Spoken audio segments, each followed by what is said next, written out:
Good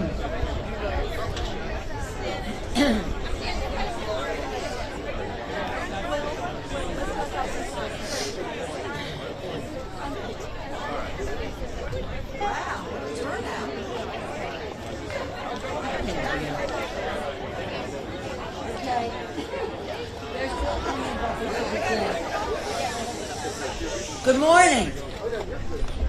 House Democrats are here on the steps of the United States Capitol across from the Supreme Court to say to the Supreme Court and to the Senate, hands off women's reproductive health care. Last week, Americans saw a draft option showing the GOP-appointed court is poised to strike down Roe v. Wade, a 50-year precedent held up again by Casey. Already, Republicans across the nation are mobilizing around a dangerous and extreme agenda to criminalize all forms of reproductive health care, including IVF, contraception, and post-miscarriage care. Think of that. Just last week, Senate Republicans lined up in lockstep behind Mitch McConnell and Trump to vote to rip away the constitutional right to health freedom for American women. Now, they want a nationwide ban on abortion. They have said that. Make no mistake, once Republicans shred long-standing precedent and privacy rights, they intend to wage an all-out assault on more of our rights, including access to contraception and marriage equality. As Republicans seek to control and criminalize women's reproductive health freedoms, Democrats are fighting to enshrine Roe v. Wade into law.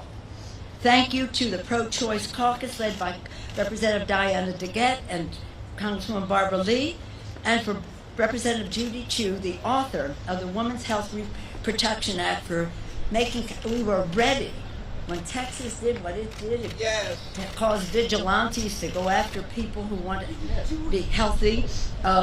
Judy Chu was ready. We could take up the bill right away. Now, that was last fall. Americans are marching and making their voices heard.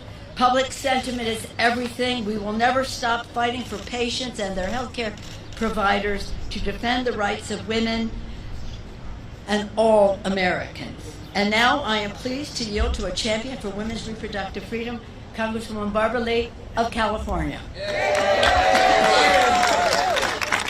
Thank you very much, Madam Speaker. And let me thank you once again for your continued leadership in supporting our personal liberties, our constitutional personal liberties. And thank you so much for helping to lead this fight. Also, to all of our colleagues today, thank you so much for everything that you do each and every day to protect our democracy and our freedoms. Let's be clear, we are truly facing a crisis moment, with the Supreme Court seemingly poised to overturn Roe and extremists making clear that they won't stop. They won't stop until a nationwide abortion ban is enacted. We're facing an unprecedented attack on reproductive freedom. Everyone here shares the feelings of those across the country. We are angry, yes, that after 50 years of constitutional protections of our bodies, we are now yet again fighting for our rights. This is personal for many of us. It's personal for me because I know firsthand what being denied access to legal abortion looks like. I have personally experienced the fear, the stigma, the trauma, the despair of being denied the care that you need. I know what it's like to have your medical decisions criminalized, to be forced to travel for the care that you need, and to see your future hang on the decisions of politicians rather than doctors. An entire generation of people have only known a world with protections under Roe. Now we know how extreme the Republicans are and the court and how extreme they are. And not one Republican senator voted to even consider legislation that protects our rights to make our own reproductive health decisions. They're totally out of step with the public, where 70% of people support personal liberty and freedoms to make their own personal decisions about their bodies. Now remember that they tell you that they care about personal freedom. Remember that, because they won't stop here. Our rights are under attack.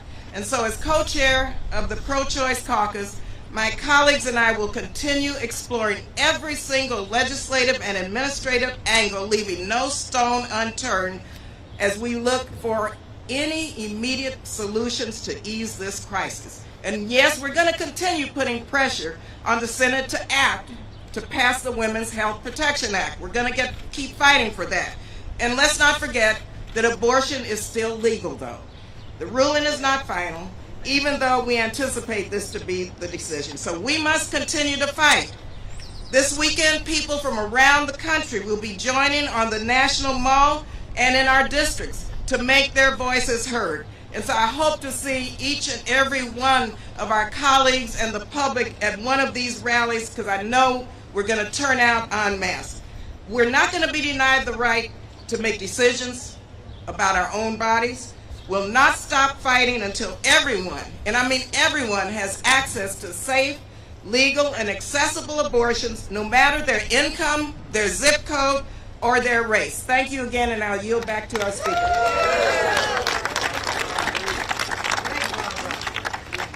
I'm Diana DeGette from Colorado, and I'm the co-chair of the Pro-Choice Caucus along with Barbara Lee. And I recently, last month, became a grandmother for the first time.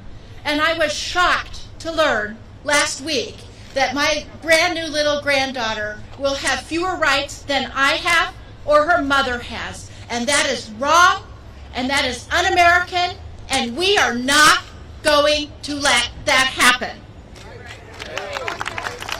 We are not going to go back, because every woman deserves the full range of health care, including abortion. Over 70% of Americans agree that the law of the land should be Roe versus Wade. And this blatantly political decision, assuming it comes down from the Supreme Court, will rip our personal freedoms away. And as Barbara and the speaker said, it's not going to stop there. It's going to go to birth control. It's going to go to marriage equality. And it's going to go to in vitro fertilization and other things we can't even imagine standing here. That's wrong. That's un-American. And we will not let that happen.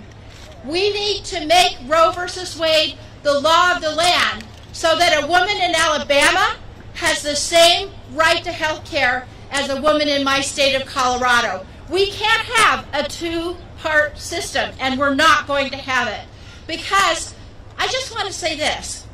How can you tell a 12-year-old incest victim in Alabama that she can't have the health care that she deserves?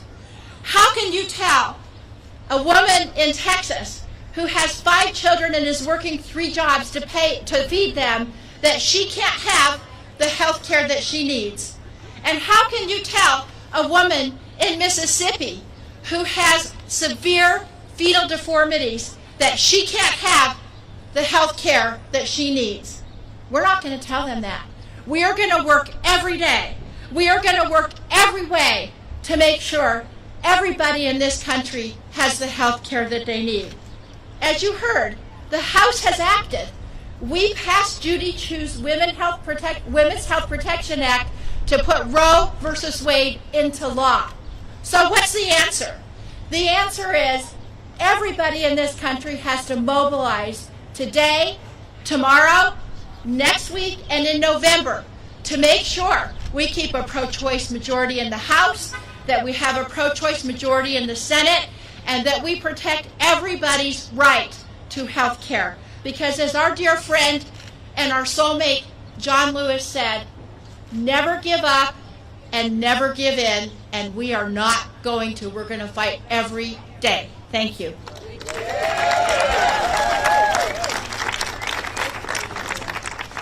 I'm Congressmember Judy Chu, the sponsor of the Women's Health Protection Act.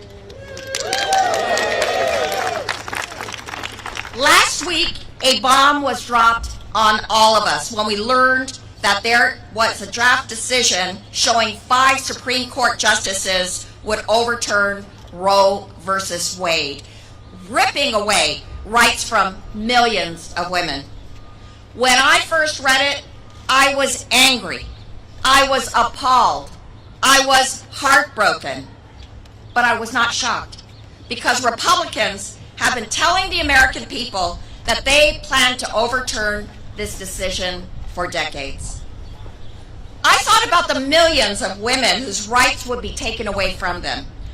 I thought about the 13-year-old victim of rape who could not get an abortion.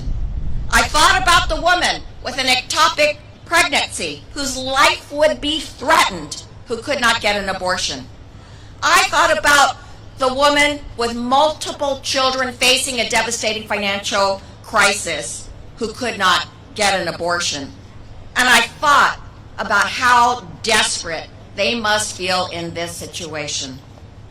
But thanks to Speaker Pelosi, we, the House Democrats, did our job. We passed my bill, the Women's Health Protection Act, in September by a vote of 218 to 211.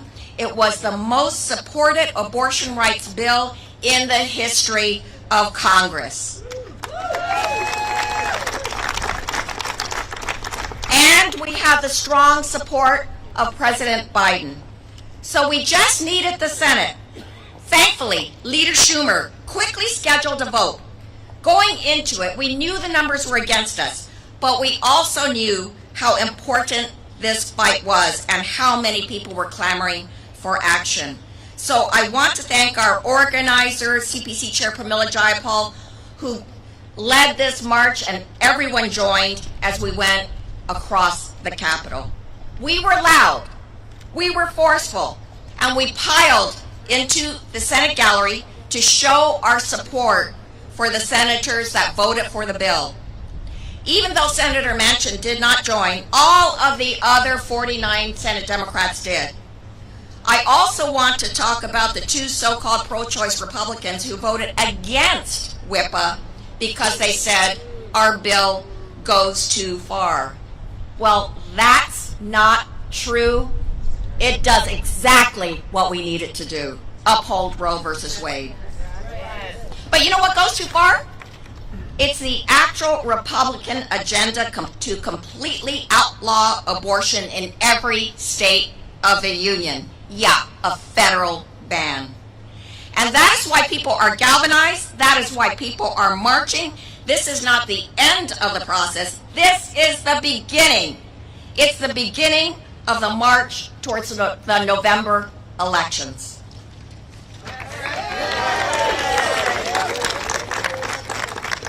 I'm Congresswoman Carolyn Maloney, and first I want to thank Speaker Pelosi for sounding the alarm on Republican attempts to do away with reproductive rights in America. Think about it. The draft Supreme Court decision to roll back Roe reverses 49 years of precedent.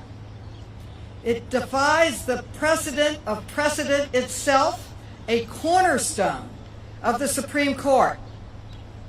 This is a Republican minority that has worked for decades to restrict, to roll backwards the rights of women. A minority that has worked systematically to politicize the court by packing it with activist ideologues. And this minority now seeks to use this very decision to take women backwards to a very dark time in history. It's time to take America forward again. In 1992, I announced my run for Congress on the day that Planned Parenthood versus Casey decision came down, putting new restrictions on a woman's right to choose, because I wanted equal rights for women and more pro-choice legislators, more pro-choice votes in Congress, and that's what we need to protect a woman's right to choose. This week, with my colleagues, we marched to the Senate to urge them to pass the Women's Health Protection Act like we passed in the House.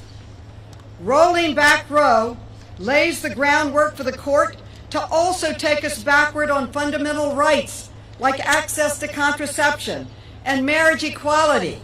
We need to take America forward, not backwards. Let's be clear. Abortion bans have the most harmful effects on people of color, the LGBTQ community, young people, and low-income Americans will suffer the most. Let this be a wake-up call. We are not defeated. We will not go backwards. There is no democracy if women cannot make choices about their own bodies, that half the population cannot make choices about their health care. I am proud to stand with my Democratic colleagues and with our Speaker. We are united in our resolve to defend abortion rights in this country with our like-minded men and women, and it's time to take America forward again. Thank you.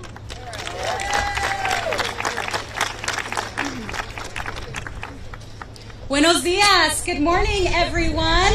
My name is Veronica Escobar, and I represent the great community of El Paso, Texas. Madam Speaker, thank you for your strong, steady, principled leadership. To my fierce pro-choice colleagues, thank you for your great vision for America. I want to speak directly to the American people. We have seen very clearly what Republicans' vision for America is, and it is a very dark vision. In the radical rights vision for America, we stand to lose access to freedoms and fundamental civil rights. They have made that clear. They have told us who they are, and they have shown us what they want. This is the same Republican Party, mind you, that votes at every turn against women and families. It's the same Republican Party that votes against an expanded child tax credit. It's the same Republican Party that votes against paid family and medical leave so that mamas can be home with their babies. This is the same Republican Party that votes against access to child care so that mamas can provide for those babies. And this is the same Republican Party that votes against universal pre-K so that those babies have a fighting chance. So make no mistake about it. This is the party that stands for American families and women. And to the American people, as you know, it doesn't end here. As my colleagues have mentioned, they are going after you in every which way they can. And for women who think that they might still have access to reproductive freedom somehow, some way, just know, as the Speaker mentioned, not only are they trying to ban this nationwide, but there are Republican legislators clamoring to criminalize abortion. Look to El Salvador and what's happening there to women. Women imprisoned because they are so desperate that they seek reproductive freedom even though it is against the law. A woman imprisoned for 30 years. You think it can't happen here? As I said, they have shown us who they are. They have shown us their vision. And women and men across this country need to act with us. You only need to look to this House of Representatives to know what the Democratic vision is for America. And it means we help take care of you and protect you in times of need. It means we grant you access to the freedoms that generations before you have fought for. It means that we will stand with you, not against you. And so if this is your vision, we need you in November and every single day as we march to the polls and we expand our majority and we expand that majority over there. Thank you, Madam Speaker. Beautiful, beautiful, beautiful. I thank our distinguished leaders on this subject and so many more gathered on the steps of the Capitol. When the Republican senators say that the Judy Chu legislation goes too far, what they are doing is rejecting the precedent of the Supreme Court, the precedents of the Supreme Court. The Judy Chu legislation enshrines Roe v. Wade, a decision of the court, and Casey into the law. So that isn't going too far. So Judy Chu, thank you for your courageous leadership, and to our colleagues, thank you. Now, as we go into vote, and we're so happy that the weather cooperated, this is a start for this weekend across the country. People will be gathering in their communities, and some of them are here today. All above all, American Congress of Obstetricians and Gynecologists, Catholics for Choice, Center for Reproductive Rights, NARAL Pro-Choice America, National Association of Pacific American Women's Forum, National Council of Jewish Women, National Partnership for Women and Families, National Women's Law Center, Physicians for Reproductive Health, Planned Parenthood, Population Action, Sister Song, and URGE, Unite for Reproductive and Gender Equality.